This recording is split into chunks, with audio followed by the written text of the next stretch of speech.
Good morning everyone. আজকে সকাল সকাল উঠে গেছি, একদম ভোরবেলা। উঠে গিয়ে এবার বিছানাটা গুছিয়ে নেব।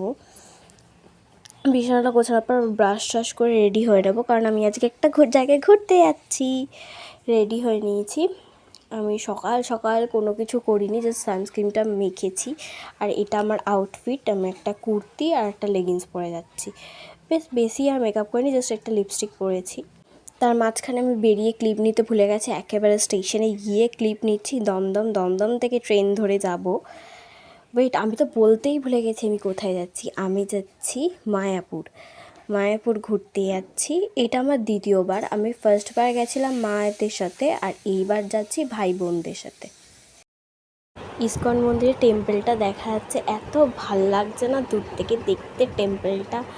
ওর জন্য আমি একটু ভিডিও করে নিলাম। আমরা চলেই এসেছি, মায়াপুরে ঢুকেই গেছে একেবারে। টেম্পলটা দেখা যাচ্ছে, কি সুন্দর লাগছে দূর থেকে টেম্পলটা দেখতে।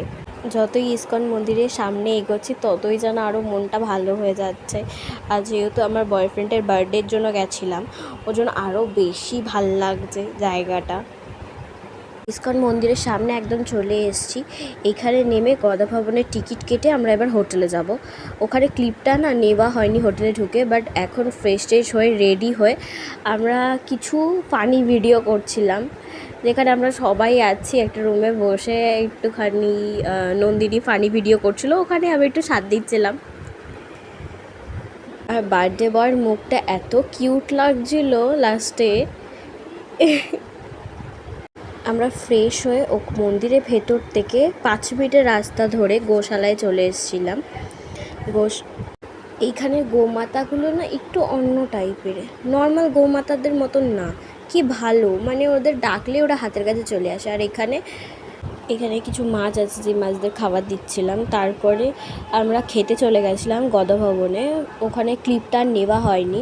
আর সন্ধ্যাবেলায় কীর্তন দেখে তারপরে ভেতরে আমরা মন্দিরে চলে গেছিলাম, মেন কীর্তন যেটা হয়, যেটা আরতি হয়, সেটা দেখতে। তারপরে রাতের দিকে আমি একটুখানি বার্থডে বয়ের কেক কাটিয়ে সেলিব্রেট করলাম, কারণ আগের দিন রাতে 12টার আগে সেলিব্রেট হয়ে গেছিলো। বাট তাও আমি সেদিনের জন্য একটুখানি কেক কাটিয়েছি। এখানে বার্থডে বয় কেক কেটে সবাইকে খাইয়ে দিচ্ছিলো একজন করে। তারপরে আমাদের, যেহেতু আমরা আজকেই গেছিলাম জার্নি করে, তো আমাদের আর ডিনার করতে ইচ্ছা করেনি, ডিনারটা স্কিপ করে দিয়েছি। By everyone.